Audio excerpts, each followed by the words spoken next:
A few hours later, we make our way to a place called Tabgha, the traditional site of the miracle of the multiplication of the loaves and the fishes. And we prayed in a small chapel there. It's run by the site is run by the Benedictines. Afterwards, in the inevitable gift shop, which was founded by Jesus,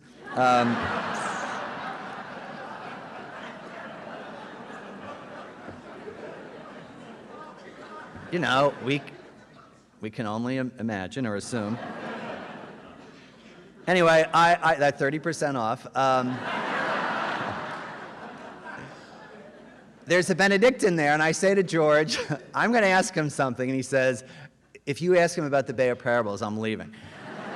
So I go over and I say, excuse me, it turns out he's German speaking. I don't speak German. I speak like 3 words. And I said, bitte, you know, wo ist die, I said, Bay of Parables. And I fully expected him to say, the what?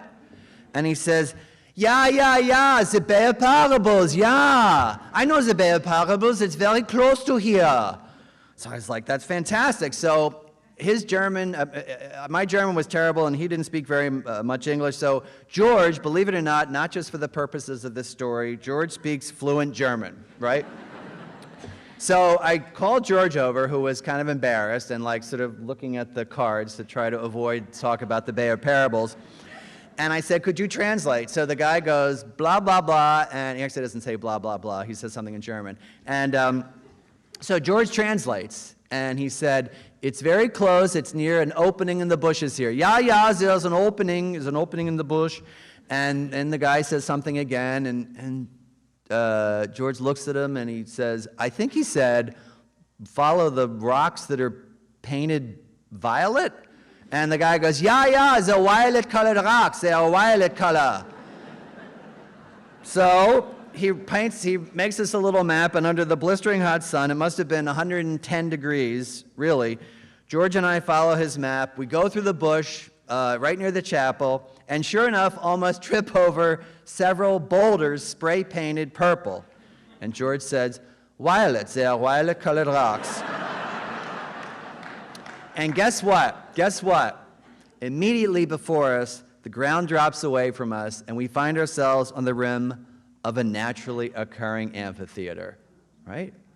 People had likely stood here and listened to Jesus preach from the boat. Or as often is said in the Holy Land, if it didn't happen here, then it happened a few hundred yards from here. As I gazed on the blue-green water sparkling under the sun, I could easily picture him sitting on a boat. And George turned to me and said, the Bay of Parables. But my brothers and sisters, then I saw something that amazed me and delighted me even more than seeing this place that I'd wanted to see for 25 years. All around us, there's no one there, by the way, there's no one there, it was just me and George. All around us was this: rocky ground, fertile ground, and thorns. Does that sound familiar? Yes. In the parable of the sower, Jesus tells the story of a farmer who goes out to sow and whose seed falls on different kinds of ground. Told in all the synoptic gospels, the parable illustrates the way that Jesus' message is received, both in his day and in our own. Jesus even explains the parables in the synoptics. The rocky ground is those who hear the word but do not allow it to take root. When trials come, they wither away. The thorny ground is an image for those who hear the word, but the cares of the world and the lure of wealth choke it off, and the seed produces no yield. But the fertile ground is those who hear the word and accept it and bear great fruit. As I stood under the broiling sun, I was amazed to see rocks and thorns and fertile ground. No one had planted thorn bushes there or carted in topsoil or arranged the stones to make the locale look as if it did in Jesus' time, as if we were in a theme park called Jesus Land, right? They were just there. And it dawned on me that when Jesus was using objects from nature to convey his message, seeds, rocks, birds, clouds, wheat, he was probably not talking in generalities, but about these things right here. Not those people are like rocks in general, but those people are like those rocks right behind you.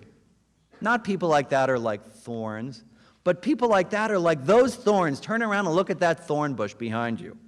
It grounded the Gospels and Jesus in a way that I could have never imagined. It reminded me once again that Jesus Christ, the fully divine Son of God, is also fully human, right? He walked in these places.